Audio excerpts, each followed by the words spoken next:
Some betrayals don't come from strangers. They come from the people we trust most, our spouse, our family, the ones who swore they'd protect us. Today's stories aren't about villains or heroes. They're about the quiet choices that shatter love and what comes after. Story 1. The Hidden Debt.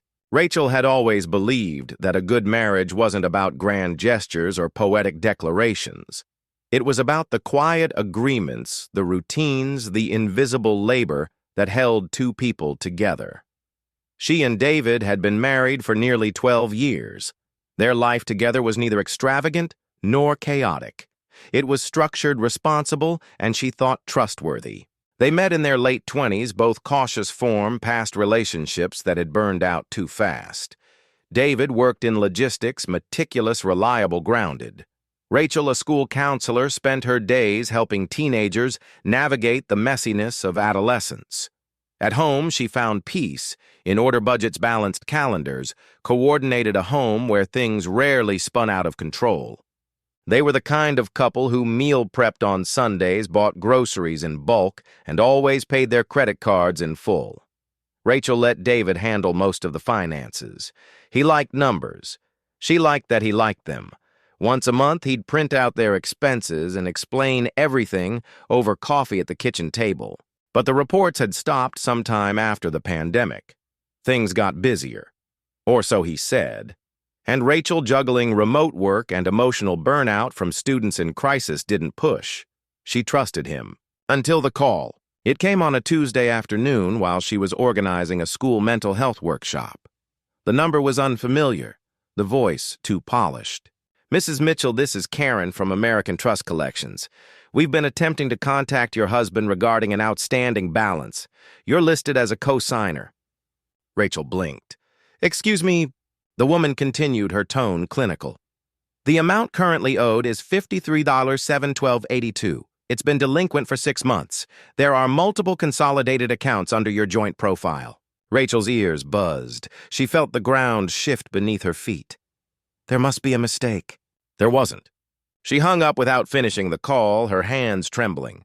Her first instinct wasn't rage, it was disbelief. Then, like a cracked dam, questions poured through her mind. That night, she waited for David in the living room. He walked in carrying takeout like it was any normal Tuesday. She didn't shout. She asked, "What have you done?" At first, he denied it, reflexively.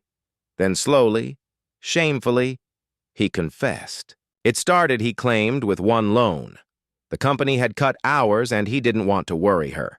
Then came the credit cards, the balance transfers, the personal loan with her name as co-signer for which he forged her electronic signature. He thought he'd manage it. He thought he'd fix it before she found out. But things snowballed. "You were supposed to protect us," Rachel whispered. David sank into the couch, head in hands. "I thought I could." She slept in the guest room that night, and for many nights after. Rachel tried to fix what she could. She contacted banks, reviewed credit reports, froze joint lines of credit. She met with a lawyer, not for divorce yet, but to understand how deep this hole really went. The betrayal wasn't just financial, it was intimate. Every dinner where he'd smiled at her across the table, every time he said, "We're doing fine," he hadn't just broken trust, he'd constructed an entire illusion. David began trying to make amends. He took a second job, enrolled in financial counseling, created spreadsheets with repayment timelines. He left notes around the house. "Still us," one post-it read. Another, "Please believe in me again." Rachel collected them in a drawer she never opened twice. She stopped wearing her ring. Not as a declaration, but because it felt heavy with someone else's lie. Friends noticed. One, a fellow counselor, asked gently, "Is it fixable?" Rachel didn't know. Her parents had divorced when she was 9. Her mother often said, "It wasn't the infidelity that broke me, it was realizing I was the last to know." Now Rachel understood. 6 weeks later, David stood in the doorway of the guest room. "I miss you. I miss us. Please, I never meant to hurt you." Rachel looked up from her book. "You didn't mean to hurt me, but you chose to lie, every day, for years."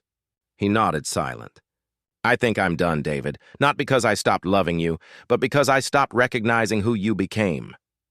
He sat down on the floor back to the wall. Can you at least tell me what you're feeling? Rachel paused. Then quietly, like I'm mourning someone who isn't dead. She filed for divorce 2 weeks later. Some of her friends applauded her strength.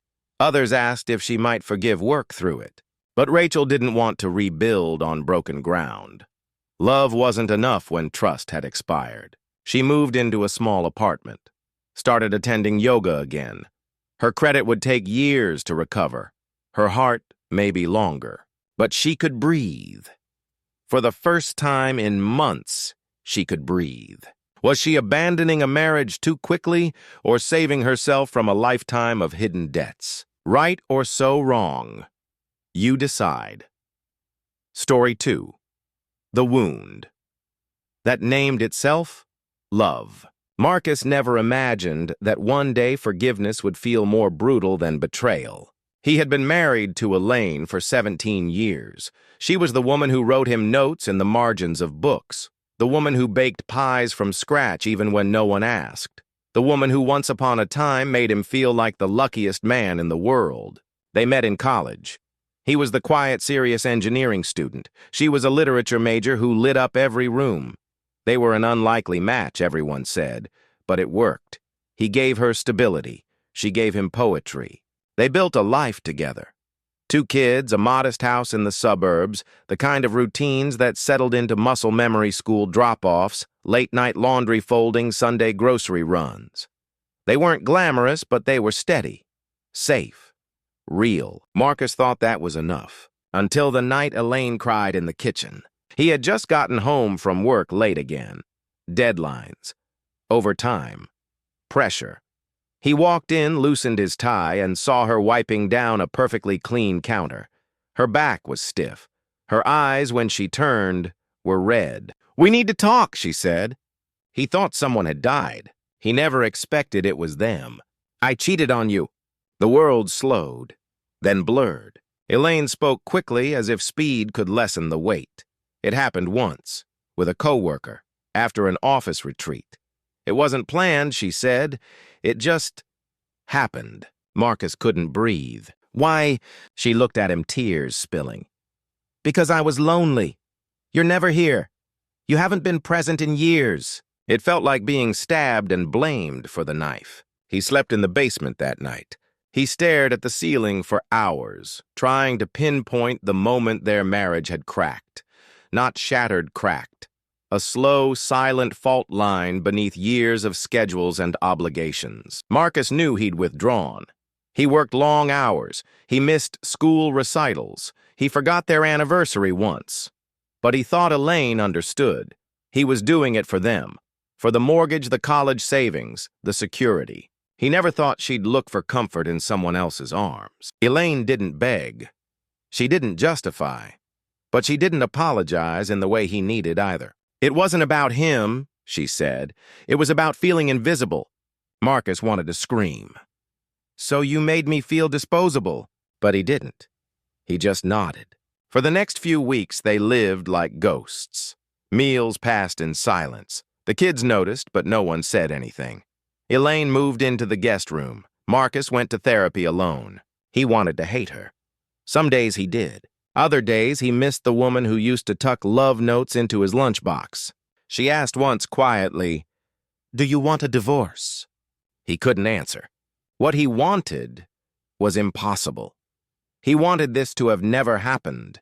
He wanted the memory erased, the innocence restored. But there are no do-overs in marriage, just decisions. One night, after weeks of silence, Marcus sat at the kitchen table staring at his cold coffee. Elaine entered. She didn't speak. She just sat down across from him. He finally asked, "Do you love me?" "Yes." "Then why did you let me disappear?" Her voice trembled. "Because I forgot how to fight for you, and you forgot to ask if I was still there." Marcus never saw himself as the kind of man who'd stay with a cheating spouse. But love is complicated. He knew forgiveness wasn't a finish line. It was a process. A choice he'd have to make again every morning. He wasn't sure he could, but he wasn't sure he couldn't. Weeks turned into months. They went to counseling. They fought. They cried. They said things neither could take back. But one morning, Marcus made coffee, poured 2 cups, and brought one to her without words. Elaine looked up, stunned, then nodded. It wasn't a resolution, just a beginning. Was he weak for staying, or strong for trying to rebuild a broken bridge? Right or so wrong? You decide. Story 3. The Mother Who Came First. Erin had never expected to compete for her husband's loyalty. Not against another woman, and certainly not against his mother. She had met Tom in their late 20s. He was warm, attentive, and quick to listen, the kind of man who called his mom every Sunday and sent her flowers on her birthday. At first, Erin admired it. It meant he respected women, didn't it? That he valued family. They married after 3 years of dating. Erin assumed that once the vows were exchanged, they would build their own life, their own unit. One where decisions were made together. One where loyalty was mutual. But over the years, she began to notice a pattern. If Erin suggested hosting Christmas at their home, Tom would say, "Let me check with Mom." If she wanted to repaint the guest room, he'd hesitate. "Mom likes it the way it is." If they discussed how to raise their daughter, he'd say, "Well, Mom always said." Erin swallowed her discomfort. At first, she chalked it up to adjustment, to harmless habit. But one conflict made everything unravel. It began with a simple disagreement. Erin didn't want Tom's mother, Judith, picking up their daughter from preschool without notice. She wasn't on the pickup list. Erin had asked her not to do it again. Politely. Judith took offense. She called Tom in tears, saying Erin didn't respect her, that she felt like a stranger in her granddaughter's life. That night, Tom came home silent. Erin could tell he had already chosen a side. "You could have been more gentle," he said. Erin stared at him. "She overstepped. I set a boundary. You said you supported that." He rubbed his forehead. "She means well. She's just used to being involved." Erin felt the floor shift. Not because of what Judith had done, but because Tom was no longer beside her. He was across the room with his mother. The next weekend, Judith came over unannounced. Erin was in the middle of a video call for work. Judith walked in with groceries and insisted on cooking dinner. Erin tried to stay calm. She ended her call early. Later in the kitchen, she pulled Tom aside. "This can't keep happening. We need boundaries." "She's just trying to help," he said. "She's not helping. She's controlling." Tom's eyes hardened. "She raised me. She's always been there for me." The words weren't just a defense. They were a declaration. Erin realized then, in a room where she stood with their child, she was still second. The next few weeks were tense. Judith stopped visiting, but Tom grew colder, distant. One night, Erin sat him down. "I need to know, when there's a conflict between us and your mother, whose side are you on?" He didn't answer right away, and that silence said more than anything. "I don't want to choose," he finally said. Erin nodded slowly. "But you already did." They started therapy, at Erin's request. The counselor asked Tom, "What does it mean to be a husband, not a son?" He said nothing. Erin began journaling every day. She wrote down the moments she felt invisible, the ones where her voice was dismissed, the ones where she came second. She loved Tom.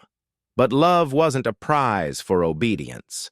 She wasn't asking him to abandon his mother, just to stand beside her, not behind Judith. She packed a weekend bag once, left for her sister's place. When she returned, Tom had cleaned the house, cooked dinner, and left a handwritten note. "I don't know how to be between you and her, but I want to learn, if you'll let me."